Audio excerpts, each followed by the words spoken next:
Ahora que el gobierno nacional ya destapó sus cartas sobre la reforma tributaria, hoy quiero compartirles este artículo que escribí en mi blog de Hechos y de Derechos hace exactamente un año, en el cual hablo acerca de la necesidad de una reforma tributaria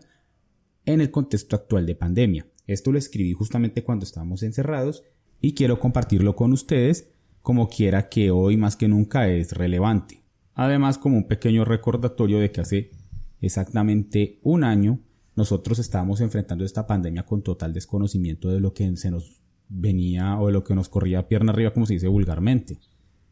Espero que en sus comentarios ustedes me dejen sus apreciaciones sobre el artículo y que también aprovechemos este espacio para recordar todo lo que nos pasó durante todo este año de pandemia. Sin más preámbulos, empecemos.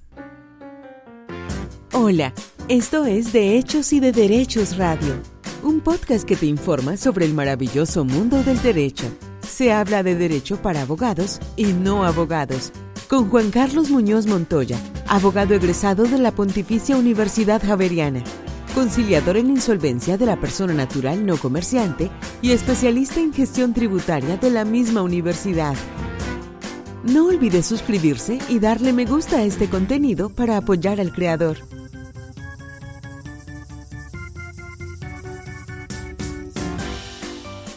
La declaratoria de emergencia sanitaria por cuenta de la actual pandemia nos deja a todos con la certeza de que se avecina una nueva crisis económica peor que la crisis de 2008. Los tributaristas en particular están debatiendo lo que hará un gobierno cuya incompetencia y lambonería, y esto lo digo con todo respeto, con los empresarios ha hecho que disminuya el recaudo tributario a punta de beneficios fiscales generosos,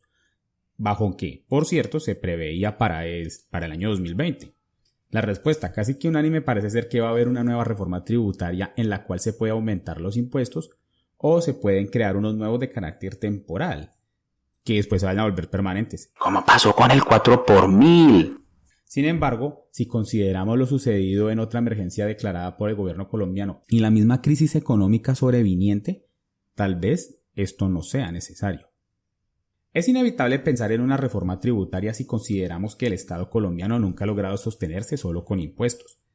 El Estado colombiano se caracteriza por marchar a medias, con un recaudo tributario que la misma DIAN ha reconocido que nunca ha sido el 100% del presupuesto nacional. De hecho, si observamos la siguiente tabla que tomó del blog en Analista Tributario, observamos una comparación entre el presupuesto nacional frente al recaudo de la DIAN en el año 2001. Esta tabla yo la dejé en el artículo original del año 2020, cuyo enlace dejo abajo en la descripción. Por razones técnicas no la puedo proyectar, pero en la tabla se puede observar que entre los periodos 2001 a 2019 el recaudo nacional nunca ha sido el 100% del presupuesto nacional, es decir, el Estado gasta más de lo que le ingresa. Por ejemplo, si tomamos el año 2001 como se observa en la tabla, vemos que el presupuesto nacional fue de 63 billones de pesos para esa época, pero el recaudo de la DIAN de ese año fue de 25 billones de pesos. Para el año 2018, el presupuesto nacional fue de 235,6 billones de pesos, mientras que el recaudo fue de 144,4 billones de pesos. Esto en un contexto en el cual ya estaba vigente la reforma tributaria de 2016 y también se proponía otra reforma tributaria. Para obtenerse lo que falta, el gobierno nacional echa mano de las rentas petroleras, las ganancias del Banco de la República o la venta de empresas del Estado como Isagen, que fue lo que hizo Santos en su momento, y también se financia con acciones de Ecopetrol, que fue lo que hizo Uribe. Y para no endeudarse más, el Estado colombiano prefiere tramitar una nueva reforma tributaria cada 2 años o menos. Entonces, como gracias al COVID-19 y a la guerra de precios del petróleo que enfrentó a Rusia y Arabia Saudita a mediados del año pasado, el petróleo llegó a encontrarse a menos de $20 el barril. Por lo que ya con ese solo indicador se sabía de entrada que el recaudo no iba a ser bueno para el 2020. Por lo tanto, con coronavirus o sin él, el Estado podría haber quedado en un déficit que solo podría ser sufragado con más deuda, partiendo del hecho de que la estrategia de Duque de recaudar a través de atacar la evasión es demorada porque implica la culminación de todos los procesos fiscales, cambiarios y aduaneros que se están iniciando contra los evasores, además de la contratación y capacitación de nuevo personal. Y si a eso le sumamos que el desempleo llegó a niveles del 20%, que entre enero y agosto del año pasado se liquidaron 37.000 empresas, y de que se presentaron más de 800 solicitudes de insolvencia de persona natural no comerciante para el año 2020. Esto quiere decir que tanto empresarios como personas naturales no comerciantes van a preferir tener con qué comer que pagar deudas, por lo que nos espera que este 2021 vaya a ser un año prometedor en materia de recaudo tributario, como tampoco lo fue el año 2020. Como ya se ha hecho en otras ocasiones, el gobierno nacional podría optar por conjurar la crisis con nuevos impuestos temporales, ya que el artículo 215 de la Constitución lo permite. De hecho, yo esperaba que esto pasara con la declaratoria de emergencia sanitaria que hizo Iván Duque en mayo de 2020. Esto no hubiera sido sorprendente, sino que sería entendible ante la gravedad de la situación que estamos enfrentando. En lo personal, yo estaría dispuesto a hacer ese esfuerzo si con eso logramos que el país salga adelante, lo que necesariamente implica un aumento del gasto público considerable, ya que esto es algo que algunos economistas, como por ejemplo Keynes, han propuesto que se debe hacer para estos momentos. Sin embargo, el gobierno podría tomar las decisiones que se tomaron con la Ley 54 de 1977, que era de alivios fiscales, que se dio en el marco del Gran Paro Cívico Nacional de ese año, y justamente respondía a las quejas de sectores comerciales, industriales y financieros que se vieron afectados por los decretos de emergencia nacional de 1974, que de hecho se consideran las primeras medidas neoliberales en ser implantadas en Colombia. Según el Departamento Nacional de Planeación, la Ley 54 de 1977 elevó el ajuste por inflación de activos fijos del 8% inicial al 14% de ese año, y al 60% de la tasa de inflación para el año gravable de 1978 en adelante. El valor de los activos fijos podría revaluarse hasta en un 100% de la tasa de inflación para el cálculo de impuesto de ganancias ocasionales. Este régimen de ajustes, continúa el Departamento Nacional de Planeación, por inflación era demasiado generoso para una economía con inflación moderada, puesto que nos permitía una medida adecuada del ingreso, reduciendo tanto la neutralidad como la equidad del sistema. Esto en palabras de McClure-Gillings en 1989. También se decretó una amnistía de ganancias ocasionales para aquellas que se generaran en la venta de acciones. Además, se estableció un descuento especial para sociedades hasta por un 20% de su exceso de utilidades que superara la renta presuntiva mínima, que es el impuesto a ganancias ocasionales, con el fin de que estas utilidades se invirtieran en sociedades anónimas abiertas. Se permitió descontar el impuesto a la renta de las inversiones llevadas a cabo por empresas públicas.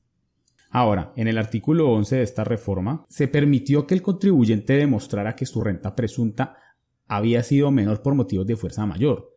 subrayando dos casos a título enunciativo, pero permitiendo que se pudieran alegar más. Si bien con esta reforma los ingresos por impuestos sobre la renta disminuyeron, no menos cierto es que, junto con la subida de los salarios en un 9% gracias a las protestas, el PIB de esa época creció en 7% y el desempleo se redujo a la mitad en un espacio de 7 años, llegando a estar al 5% en 1985. Sin embargo, debemos tener en cuenta que el exceso de beneficios tributarios puede ser contraproducente.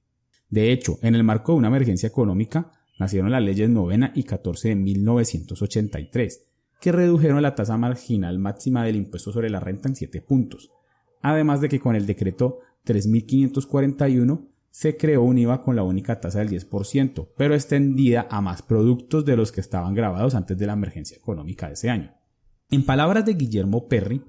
estas reformas mantuvieron muchas de las políticas que las misiones Taylor y Musgrave habían calificado como inadecuadas, de manera que la debilidad en la administración persistió, y la neutralidad, equidad y el potencial de recaudo se vieron seriamente afectados. Estas reformas de 1983 lo único que trajeron fue exceso de liquidez para las empresas, que sirvió para que muchas sacaran su capital del país y otras se financiaran con deuda. Como pueden ustedes leer en el artículo que yo les dejo que complementa este podcast, ambas reformas tributarias que estoy citando se enfocaron en beneficiar a sujetos distintos. La reforma de 1977 benefició tanto a individuos como a las empresas, mientras que las reformas de 1983, salvo mejor criterio, buscaban aumentar el recaudo a costa de beneficiar empresas y castigar individuos, que es algo que el gobierno nacional ha venido haciendo todo este tiempo.